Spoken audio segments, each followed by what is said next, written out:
Muy bien, continuamos aquí en Portada. Los congresistas que nos acompañan son Alberto de Belaunde, de la bancada llamada Liberal, y Guido de Violeta, congresista no Por contigo. agrupado. Claro. Ahora. Antiguamente compañeros de bancada Efectivamente. oficialista, ahora no es exactamente oficialista. Ninguno de los dos. Ninguno de los dos. Buenas noches. Y colegas. Y colegas, claro. ¿Qué tal? Buenas noches. Bien, han ocurrido varias cosas en la relación entre el Congreso y el Ejecutivo. En particular, había una reunión de los presidentes de cada uno de estos dos poderes. ¿Eso los ha sorprendido? ¿O? No tendría por qué sorprender. No tendría, pero yo pregunto si en efecto lo ha hecho o no. A mí no. Creo que una democracia... Si ocurriesen solamente las cosas que tendrían que ocurrir, imagínense. Otro país.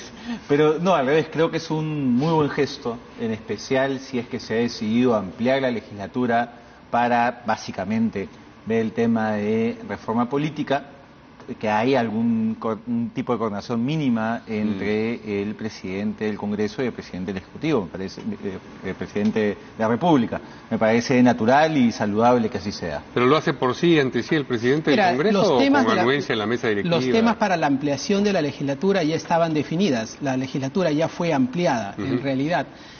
Ampliada la legislatura en términos de tiempo y los temas que se van a tocar en ese plazo. El único tema que no se ha incorporado son acusaciones de la Comisión de Ética, ¿no? Con excepción de eso. O sea, no, la verdad también no me queda muy claro el sentido más de fondo de esta reunión. Probablemente hay que limar un poco de asperezas entre el Parlamento y el Ejecutivo, y si es que ese es un poco el sentido de la reunión, pues bien. Limar asperezas, pero digamos, con quien hay que limar asperezas... No es precisamente con el señor Salaverry. No es con él, ¿no? Y más bien, con quien hay que limar asperezas no es representado por el señor Salaverry, ¿no? Entonces, por eso es que llama la atención, o sea, que acá hay otra intención, parece. ¿O no? Yo creo que es una especulación, digamos, sin mayor sustento. Creo que es natural, creo que así como los voceros de Fuerza Popular se reunieron con el presidente del Consejo de Ministros la semana pasada y las bancadas se reúnen de vez en cuando con representantes del Ejecutivo, es saludable y sano y ojalá se institucionalizara más el espacio de diálogo entre el presidente del Congreso y el presidente, independientemente de quién ocupe la presidencia a partir de julio. Pero yo decía por lo representativo que resulta el señor Salaverry a estas alturas. Bueno, sigue ¿no? siendo el presidente del Congreso. Es el presidente del Congreso, pero una cosa es que se reúna con los voceros de las bancadas, ¿no? Para poder conversar, digo, el presidente, ¿no? Debatir y qué sé yo. Y otra cosa es que el presidente del Congreso, que en ese momento está pasando por una situación complicada y está ante el Poder Judicial pidiendo que no lo investiguen en la Comisión de Ética, que los gastos de representación, que la bancada mayoritaria no lo quiere, entonces por eso llama la atención.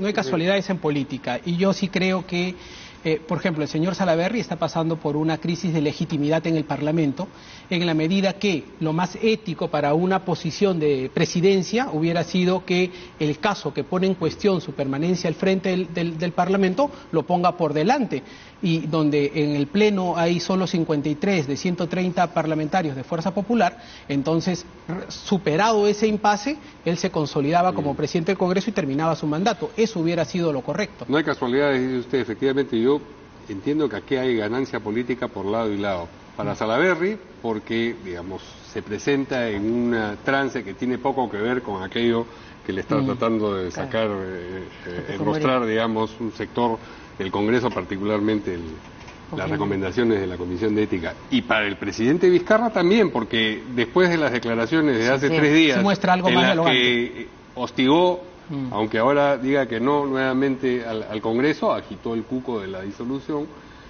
ahora parece que está dialogando, o en efecto está dialogando, pero ganancia política hay por lado y lado. Que tampoco está mal, ¿no? Pero creo que el diálogo y la coordinación es básico. Por ejemplo, hay que saber cuándo vamos a tener estos plenos extraordinarios, ¿no? Y me imagino que es interés del presidente tener claro cuál es el cronograma pensado, porque es el principal impulsor de estas Para comenzar deberían ser los jueves y mañana no hay pleno. Claro, pero todavía, es que todavía no tenemos los dictámenes para la discusión. Claro que sí, tenemos el dictamen de la reforma constitucional. Tenemos dictámenes listos, o sea, se pueden poner perfectamente al debate, solo que no se están haciendo.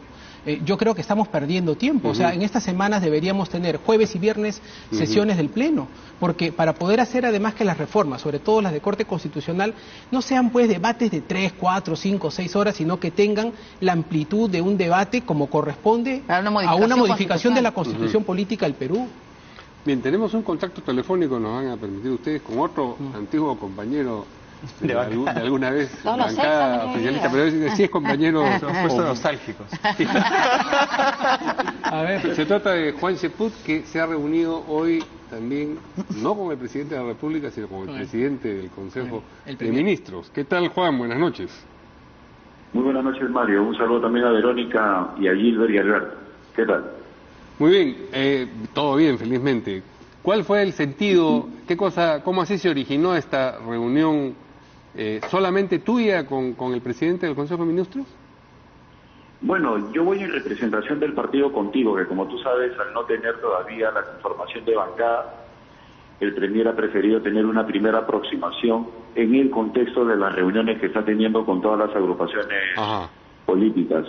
Ha sido, con las bancadas en especial, ha sido una reunión, yo creo, fructífera, porque no solamente el Premier ha demostrado un talante positivo para explicarnos cuál es la posición del gobierno en lo que se refiere a la reforma política, sino también que hemos abordado otros temas realmente importantes como los del Bicentenario, la forma como vamos a articularnos alrededor de la presidencia del Consejo de Ministros y el Congreso, y también la posibilidad de otras reformas que son importantes para el país.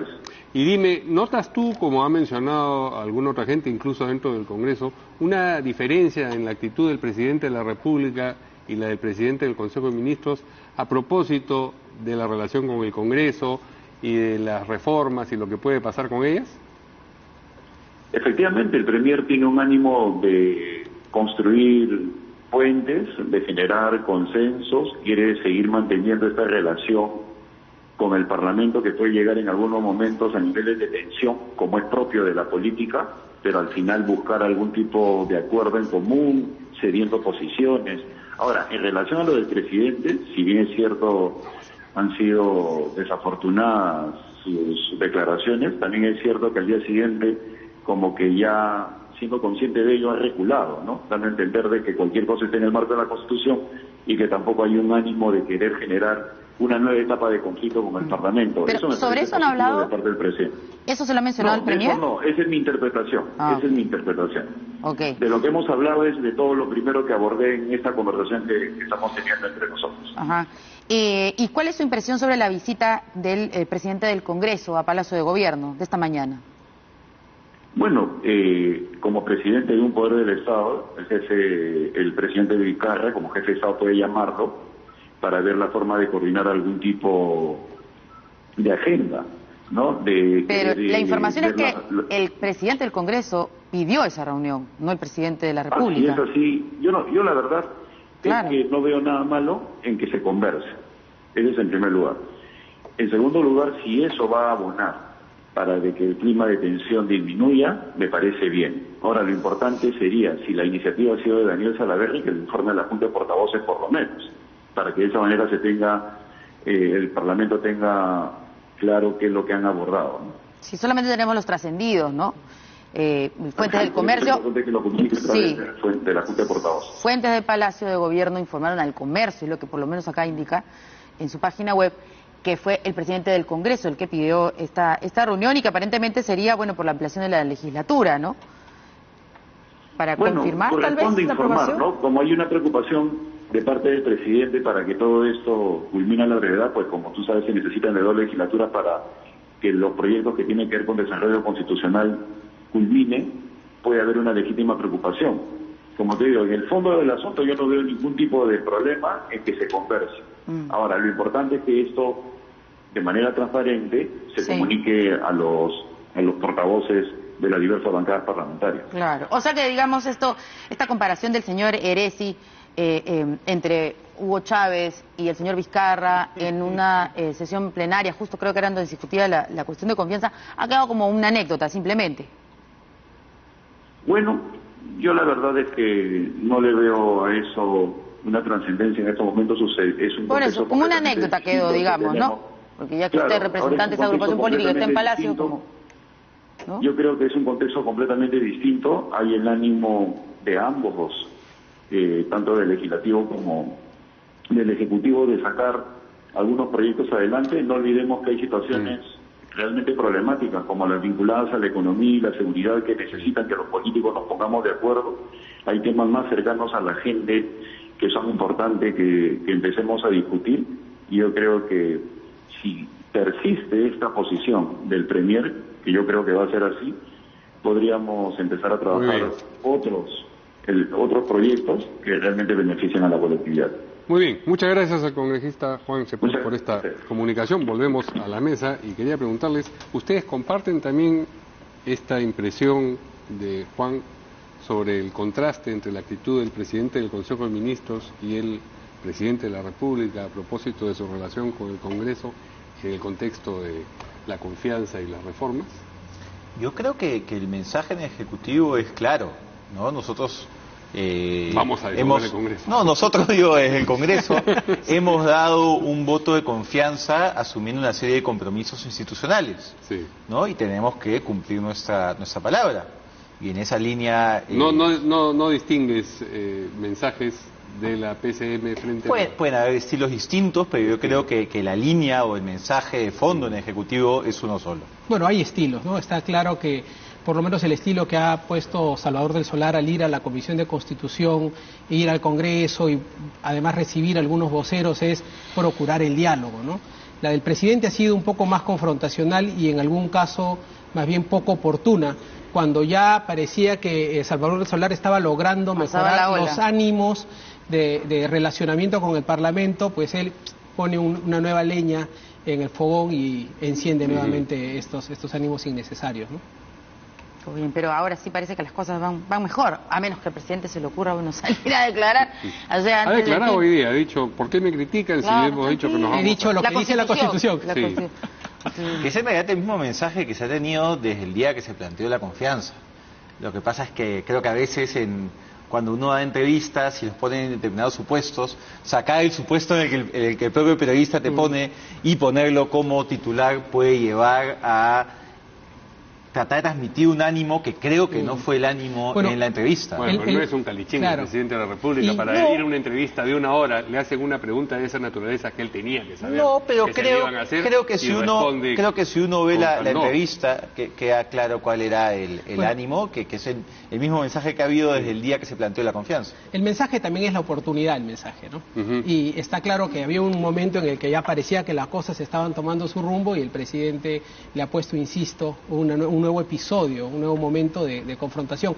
Y ha costado, porque el día de ayer gran parte de la sesión del Parlamento se tuvo que dedicar a tener que marcar una distancia política. Y había una iniciativa de la Comisión de Constitución de emitir un pronunciamiento, no sé qué ha sido.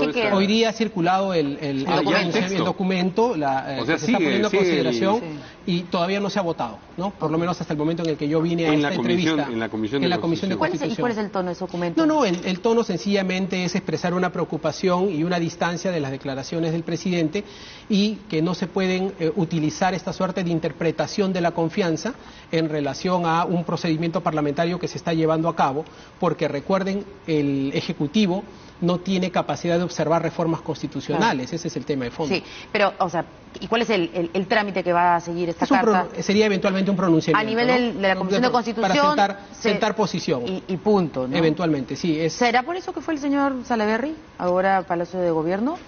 Digo yo, pero al día siguiente... No está bajo su célula, digamos. Lo que pasa es que el señor, no sé qué nivel de coordinación puede haber entre el señor Salaverry y la señora Bartra. En realidad creo que ninguna. Al contrario. Ninguna. Al contrario. Por eso mismo, al contrario. Para ser un facilitador. O sea, el día de la comisión, la Comisión de Constitución, en el debate decían, ya que no tenemos presidente del Congreso, tenemos que hacer un pronunciamiento nosotros. Y al día siguiente aparece el señor Salaverry, que no sabemos dónde había estado, y va con el presidente como diciendo, este documento que ustedes van a hacer, es un papelito nomás, porque acá el presidente del Congreso está reuniendo con el presidente de la República, digo, ¿no? No sería tan papelito, porque en la Comisión de Constitución están representados todas las bancadas y es el debate. Y está Gino Costa, por ejemplo, pero hay varias bancadas que no están presentes porque no se pudo recomponer. O sea, no es un documento del Pleno. No, pero por ejemplo, digo, por eso de yo no repente soy hay miembro oficial de la Comisión de Constitución y no he faltado a una sola sesión y no me he perdido ningún debate y voto simbólicamente todas las reformas, o sea... ¿Cómo es eso de que votas? O sea, nadie me pregunta, pero acá nadie me pregunta, pero juego que voto. No, o sea, algún tipo de reacción. Ese es uno de los problemas de que no hayamos podido reconfigurar las comisiones para que respondan a la actual configuración del Congreso. Tenemos una comisión de Constitución donde no están y la permanente, todas las políticas, y la permanente y la portavoces, y se lo pedimos a Salaverry meses atrás.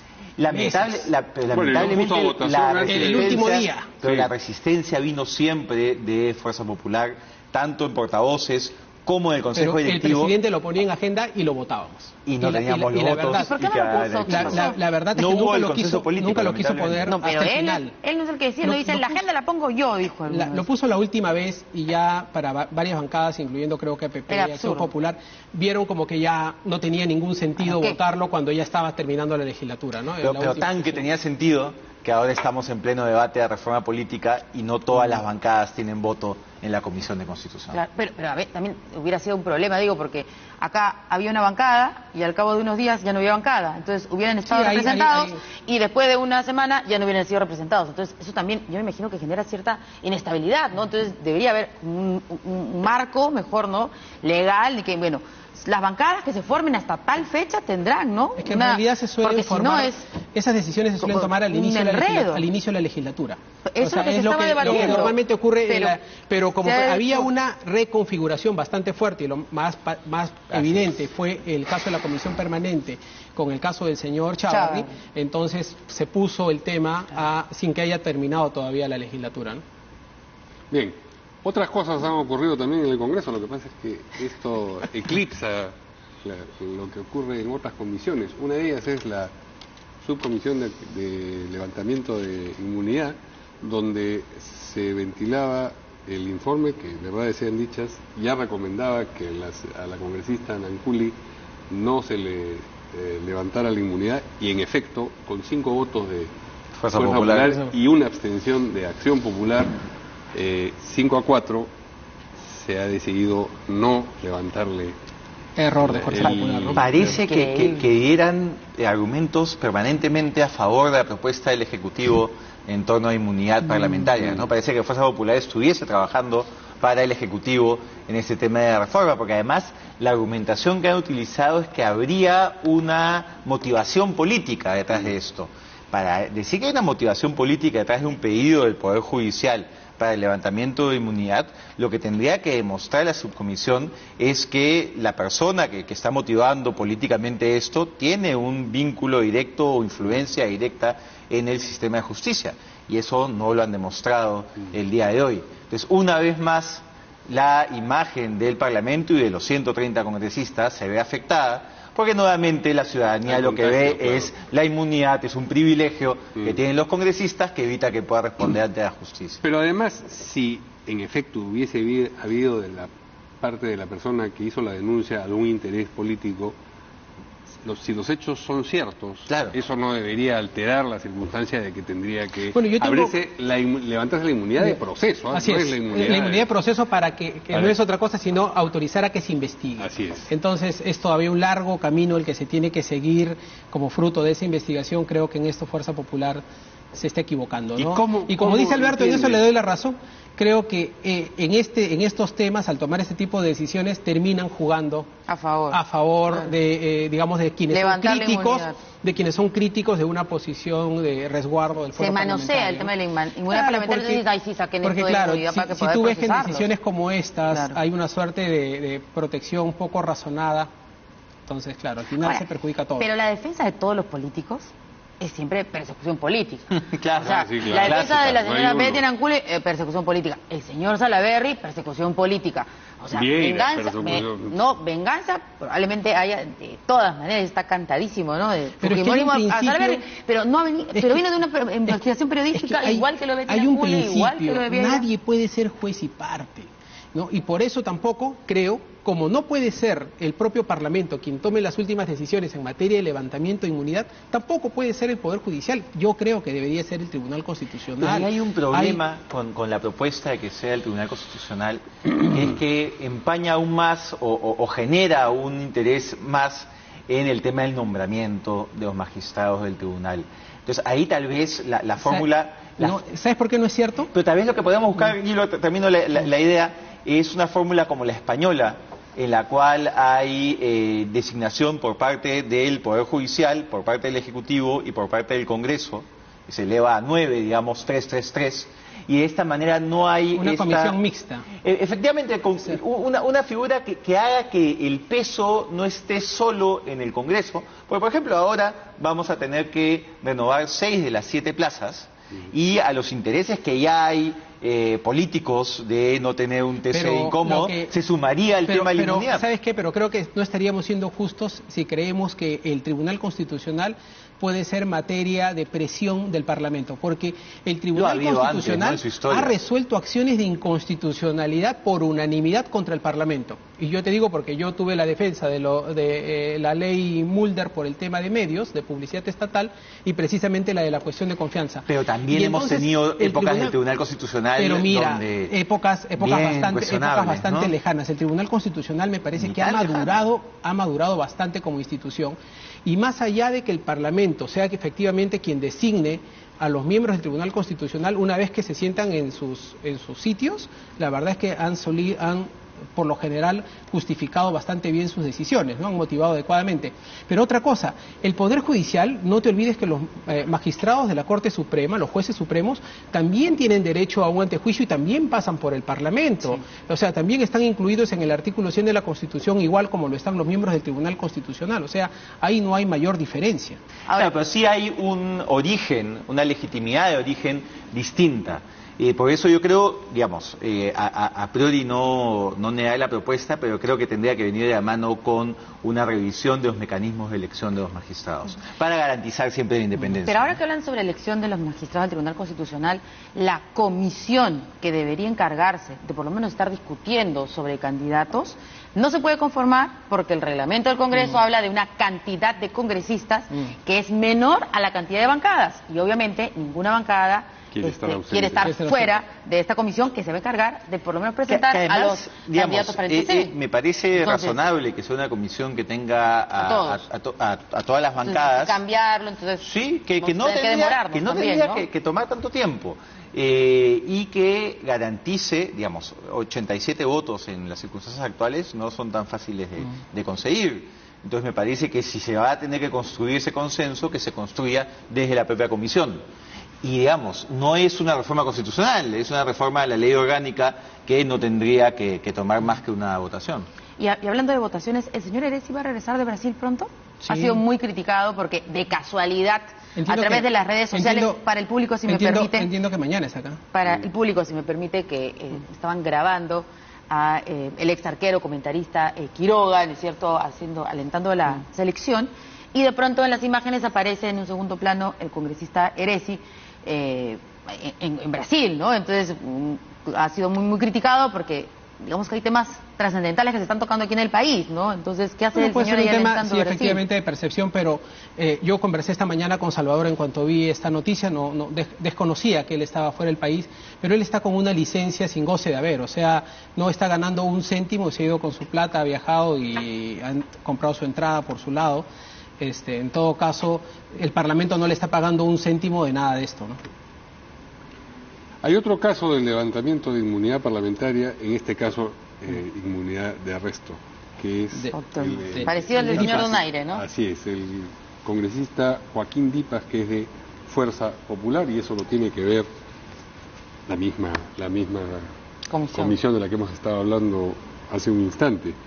En este caso, Acción Popular, por boca de Víctor Andrés García Belaúnde, ha dicho que se le debe levantar la inmunidad parlamentaria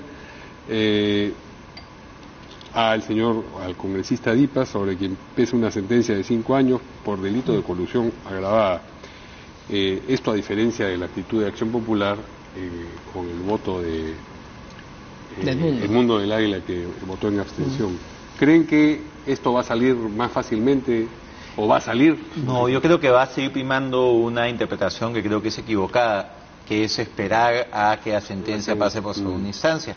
Y corremos nuevamente el riesgo de que suceda lo que pasó en el caso del general Donaire, que hasta el día de hoy no sabemos dónde está, ¿no? El ex congresista.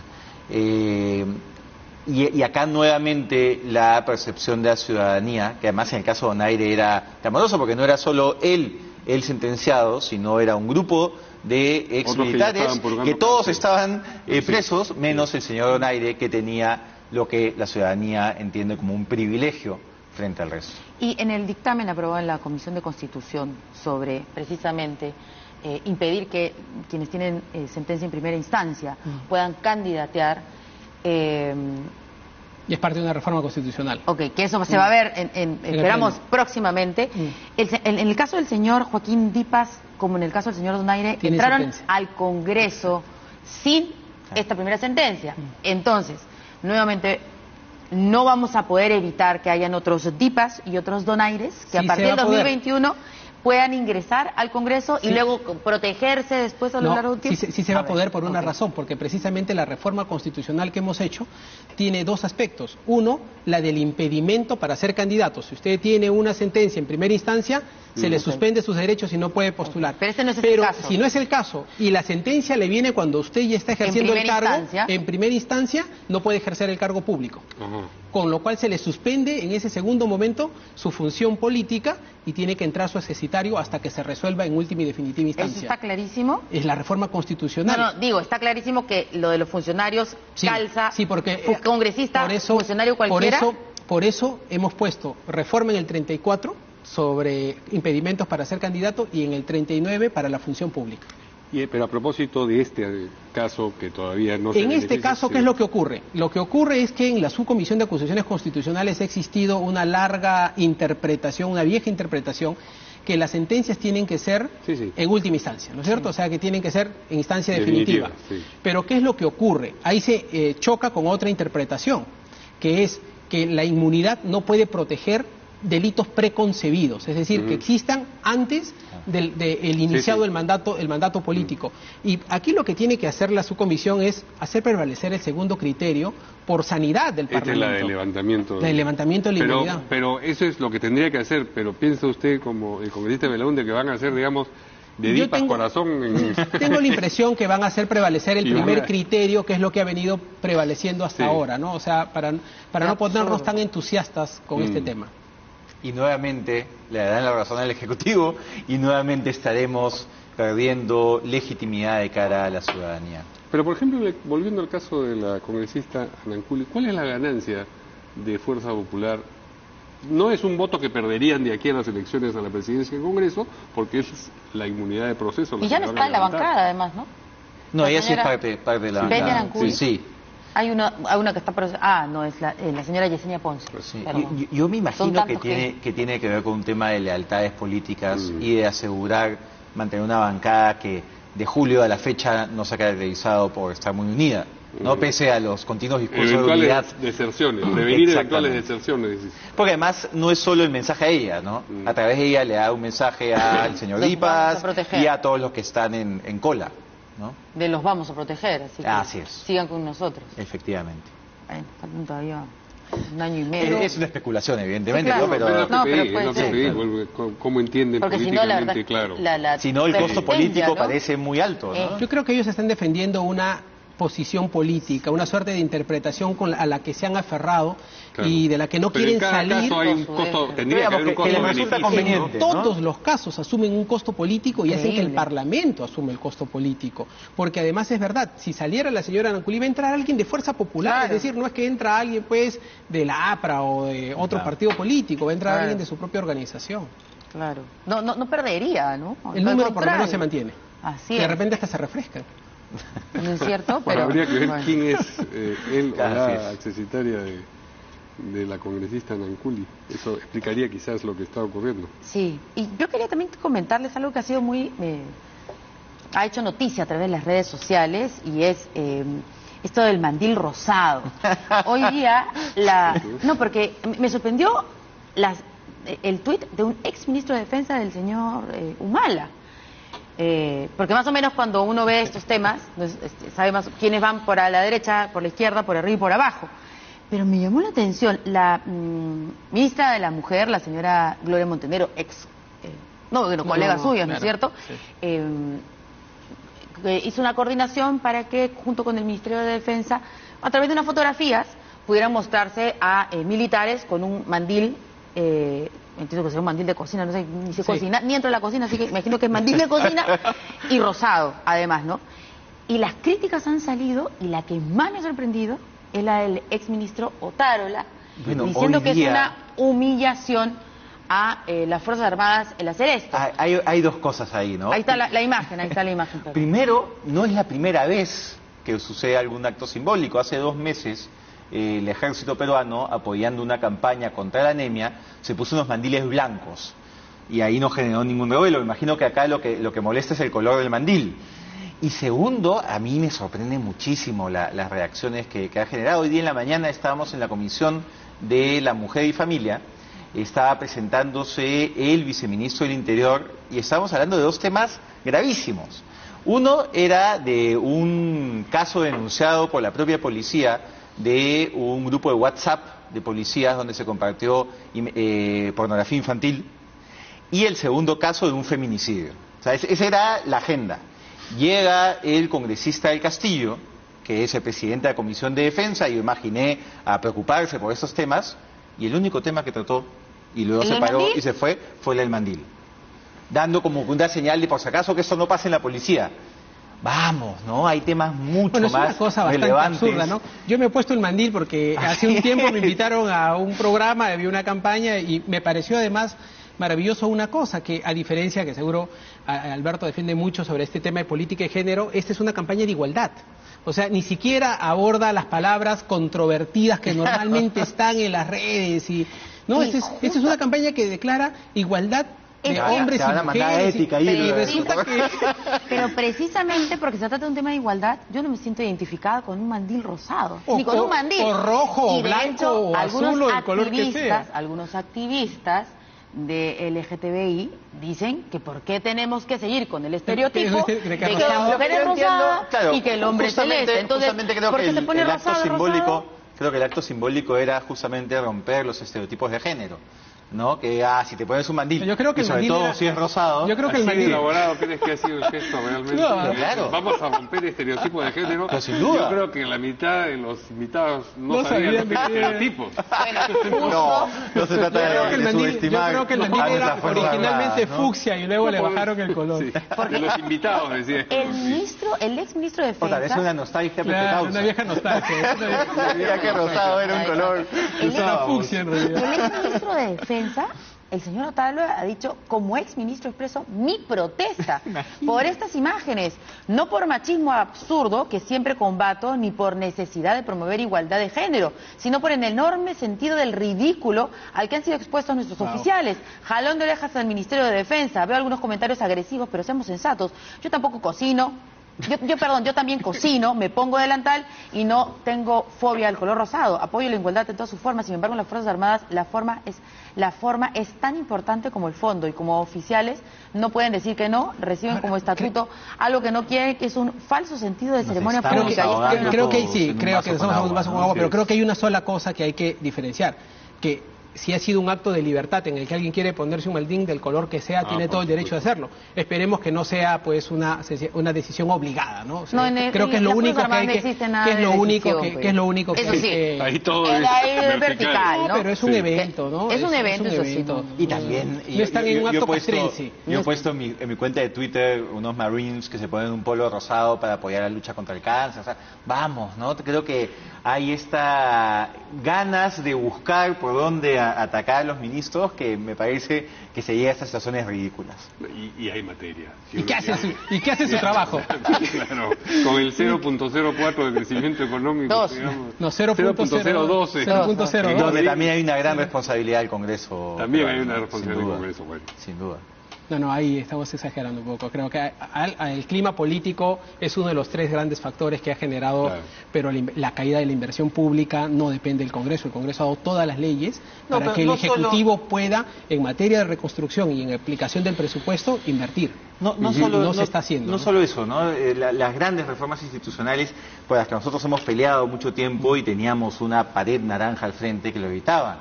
Recordarás, ya que estamos en este aire nostálgico, cuando estábamos en Peruanos por el Cambio y se reproduce la reunión del presidente Kuczynski con Keiko Fujimori, uno de los temas que se pide es la ley de expropiaciones, que era básica para el impulso de una serie de proyectos grandes de infraestructura, y el Fujimorismo se negó siempre. Sí, pero hay una firma para que Tía María continúe, faltan 2 meses para que caduque el estudio de impacto ambiental, y eso significa pero acá no hay un único responsable. Yo creo que escucho todos los días a colegas de Fuerza Popular obsesionados con la economía y yo ojalá que esa obsesión con la economía fuese a la producción legislativa. Pero hay dos responsabilidades, sin duda. El Ejecutivo es el que se tiene que encargar. Pero ya que el Ejecutivo tiene esta vocación por hacer confianzas, que nos traiga los 3 o 4 grandes proyectos que quieren sacar adelante, que quieren empujar y que pidan confianza. Oye, felices, hay que darle la confianza. Ahí apoyo completamente. ¿No es cierto? Hay que darle la confianza para qué. No sé si felices, pero yo creo que sí coincide en la votación. Previsional. La formalización, si es muy complejo la formalización, comencemos con la parte previsional. Perdón, pero hay 3 o 4 ideas fundamentales. Yo no estoy hablando de Tía María. Que es el proyecto. Solamente que decidir que salga el proyecto adelante. Del Ejecutivo, porque el estudio de impacto ambiental caduca ahorita, en 2 o 3 meses, hoy día visto en el periodo, en 2 o 3 meses. Y en 2 o 3 meses vamos a estar en la reforma política. Si el Ejecutivo no le quiere poner su firma, que venga al Parlamento y les digan, señores, hay que hacer cuestión de confianza porque sin esto el país no se va a mover. Y hay que darle la confianza. O sea, esas son las cosas sobre las cuales el Parlamento no debería... O sea, que no se siente empoderado, dice usted, para poder iniciar el proyecto. ¿Qué es lo que está ocurriendo? Que muchos funcionarios públicos no quieren firmar ni licitaciones, ni adendas, ni contratos. Es una decisión política. ¿No es cierto? No, ¿por qué? Por todo lo que está pasando en el país. La decisión. Es una pero decisión además, política. coger la bandera e ir adelante con una causa como esa de ahí, tiene, por supuesto, un color político que aparentemente no se quiere. No es el color, no es rosado.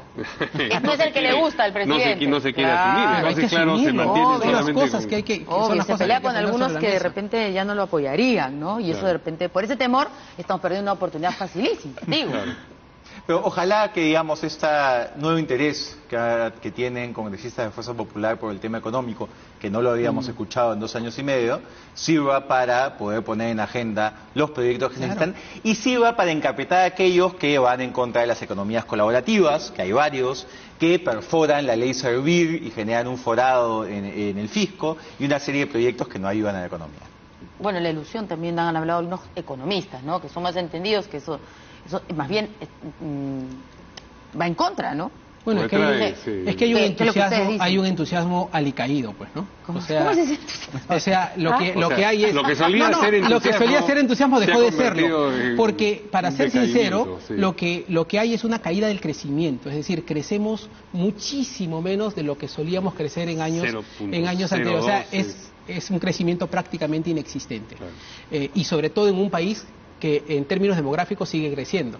Entonces, cuando tú lo miras esto en términos per cápita, hay un empobrecimiento. Sí, claro. O sea, pero, perdón, además, y el ministro de Economía que nos hable sobre la pesca, entonces, pero la pesca es tan significativa para el país. Y entonces los economistas dicen no. Y no entiendo. Y entonces, ¿por qué el ministro de Economía no sale con que la caída de la pesca en 60, no sé cuántos por ciento? Las divisas del país vienen de la minería y de los hidrocarburos. O sea, que si es que no empujas los grandes proyectos para sacar adelante, que además toman mucho tiempo, y no los pones sobre la mesa y no los dinamizas, no vienen divisas. Pero también lo podemos ver por el otro lado. Si es que no tuviéramos esto, no creceríamos nada. Por ejemplo, hay una ley de hidrocarburos que está en el Parlamento, que estuvo a punto de ser puesto al debate, y no la sacamos. Una ley de hidrocarburos, o sea, hoy día en el Perú, por ejemplo, producimos hidrocarburos, petróleo, que es la quinta parte de lo que se producía en la década del 80. O sea, el Perú, en lugar de haber avanzado en ciertas materias, hemos involucionado. Bien, o no bien, pero en fin, tenemos que terminar y compartir con ustedes y con nuestro público la sección. Les encanta los políticos. Les encanta los políticos. Otra nostalgia, sí. Yo ya no estaba, así que no es nostalgia mía.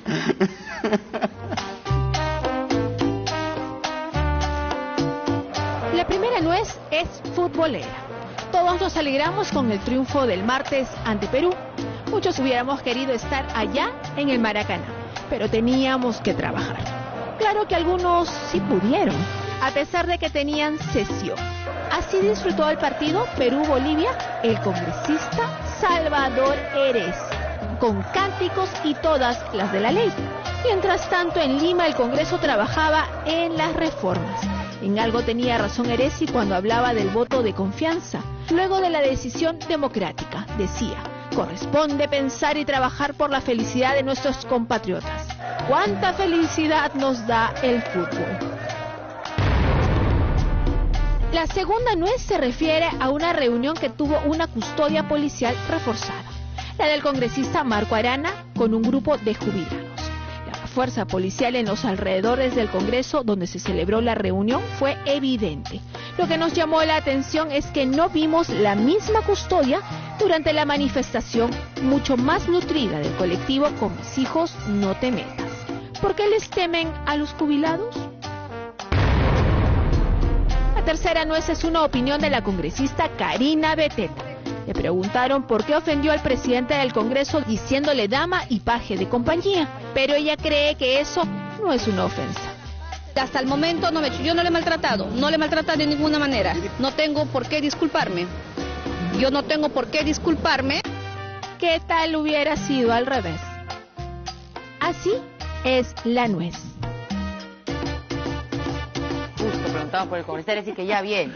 Sí, tiene que estar acá, pero está ahora para... Heresi no es miembro de la Comisión de Constitución.